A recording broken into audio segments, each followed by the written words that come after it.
Hai semuanya, kita ketemu lagi. Tetap sehat, tetap semangat, dan tetap bersyukur. Oke?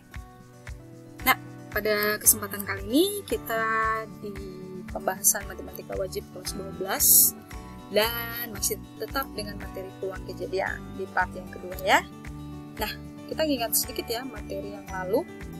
Ya, pada part yang pertama kalian mempelajari tentang bagaimana menentukan ruang sampel, titik sampel dan banyaknya ruang sampel, kemudian menentukan kejadian, peluang suatu kejadian, kemudian harapan frekuensi dan ya, peluang komplement suatu kejadian. Nah, pada pembahasan kali ini kita masih seputaran di menentukan suatu peluang, tapi di sini bukan sebuah peluang ya, tapi dua peluang kejadian atau lebih. Nah, dan sebelum kita menyimak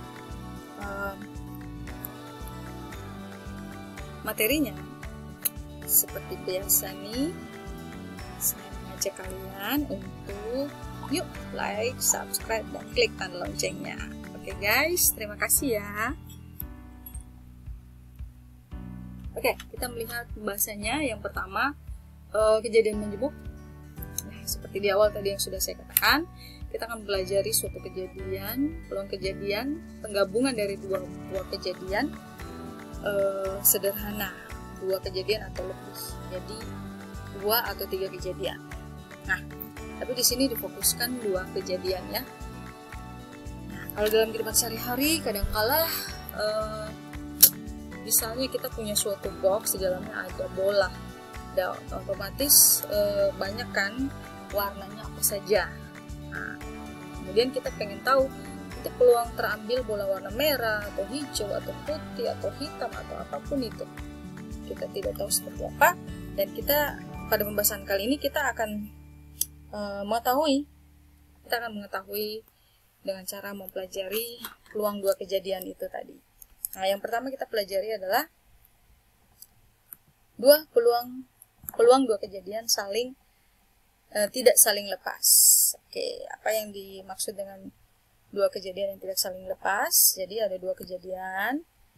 2 kejadian itu dapat terjadi secara bersama-sama. Kalau dikatakan dapat terjadi, berarti pasti terjadi. Sehingga dari 2 kejadian itu kalau dibahasakan secara sederhana, antara kejadian A dan kejadian B ada titik sampel atau ada unsur dari kejadian itu yang sama antara kejadian A dan kejadian B. Nah, kalau kita lihat ada 2 kejadian yang tidak saling lepas. Nah, kalau yang kedua, 2 kejadian yang saling lepas. Jadi dia kebalikannya. Kalau yang tadi tidak saling lepas, ini saling lepas. Dikatakan tidak mungkin terjadi secara bersama-sama. Nah, sehingga dengan kata lain, kejadian A dan kejadian B itu tadi tidak ada titik sampel atau unsur yang sama dari 2 kejadian itu, sehingga menghasilkan himpunan kosong. Nah, dia dirumuskan seperti ini. Nah, kemudian yang ketiga, kita mempelajari peluang 2 kejadian saling bebas. Kalau tadi saling lepas, ini saling bebas. Nah, di sini dikatakan 2 kejadian itu mungkin terjadi secara bersama-sama. Kalau kata mungkin, bisa saja ada unsur atau titik sampel yang sama, tapi ada juga yang tidak. Tapi pada pembahasan peluang 2 kejadian saling bebas ini ditekankan bahwa antara kejadian A dan kejadian B dia tidak ada kejadian atau unsur atau titik sampel yang sama. Dengan kata lain, dia menghasilkan himpunan kosong.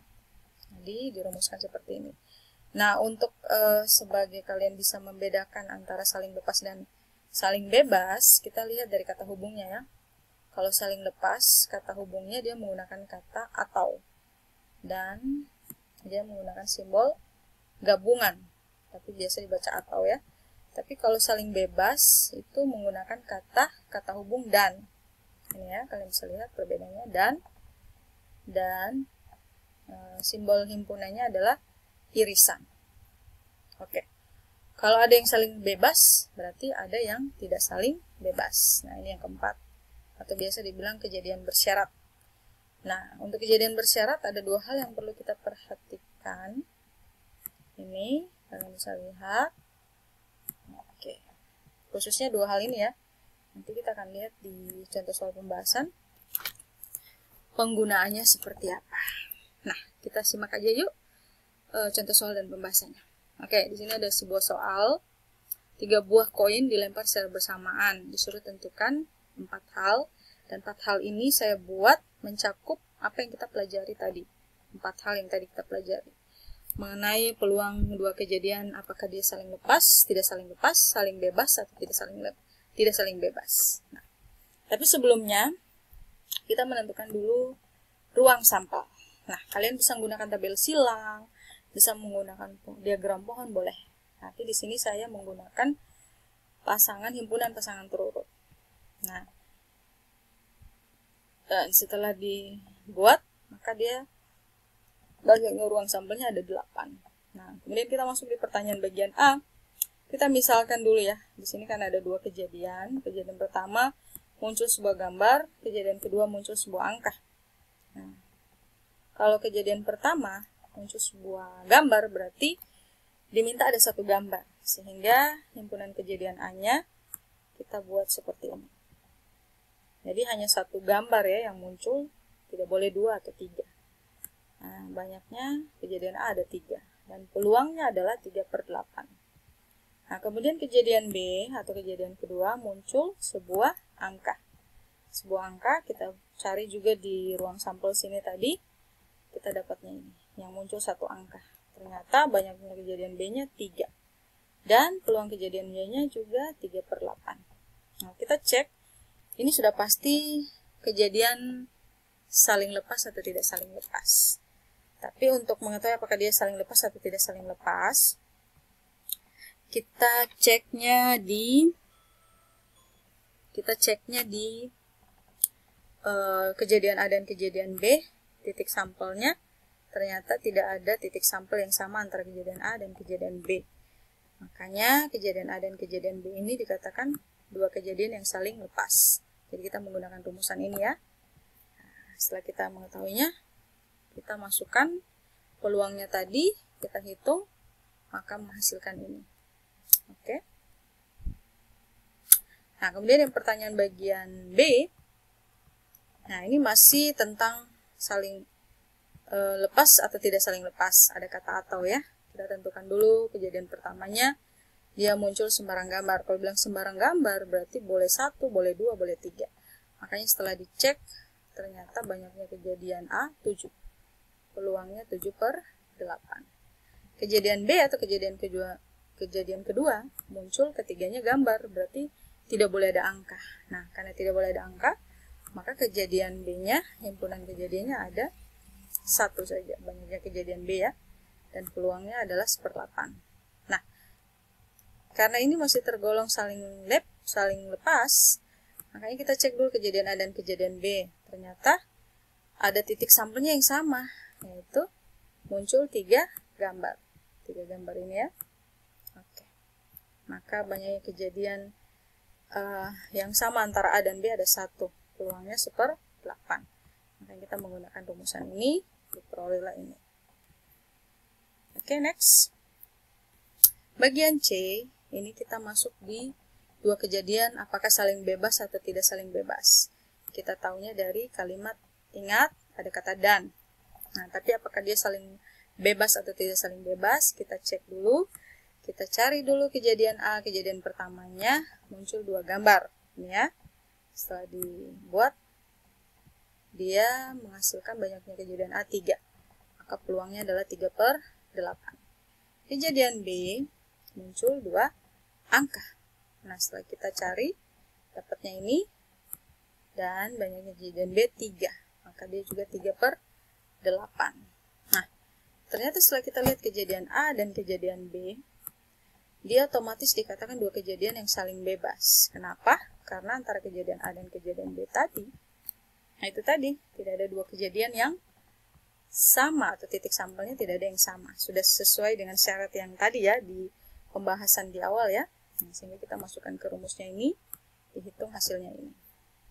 Oke. Kemudian yang terakhir, Nah, ini otomatis dua kejadian yang tidak saling bebas atau bersyarat.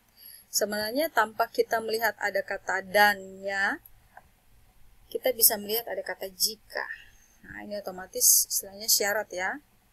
Makanya ini otomatis dia mengarah ke peluang kejadian, dua kejadian yang tidak saling bebas. Kita cari dulu kejadian A-nya. Muncul paling sedikit satu angka. Kalau bilang paling sedikit satu angka, berarti sekurang-kurangnya setidak-tidaknya harus ada satu angka yang muncul. Nah, setelah kita cek di ruang sampel, ketemulah ini. Banyaknya kejadian A-nya ini. Kejadian A-nya. Jadi, banyak kejadian A-nya 3. Maka peluangnya adalah 3/8. Nah, kemudian kejadian B-nya, kejadian muncul sisi gambar pada koin pertama. Ingat, ini ada 3 koin. Jadi, syaratnya di sini koin pertama harus muncul gambar. Tidak boleh angka. Nah, sehingga karena syaratnya seperti itu, kita ketemu ini. Jadi koin pertamanya harus muncul gambar. Oke. Nah, setelah dimasukkan, banyaknya kejadian B-nya ada 4. Dan peluangnya adalah 4/8. Nah, apakah nanti dia tergolong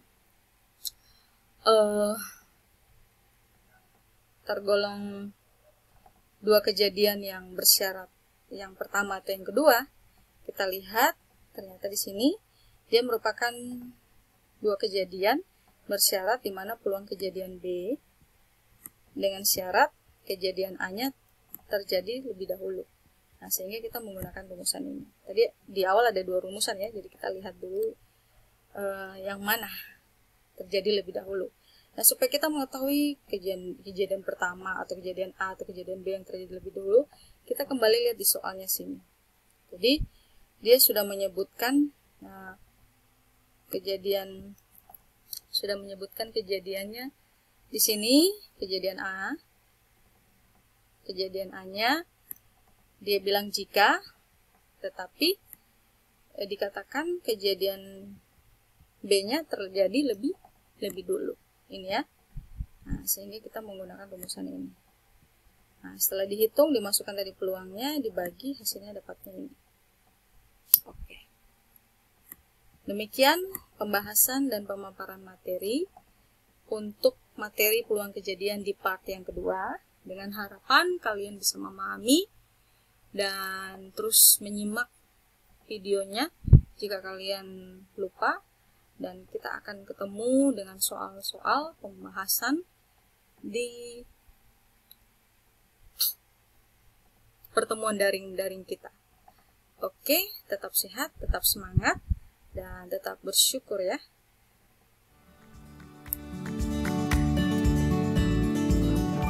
Thanks for watching. Terima kasih guys.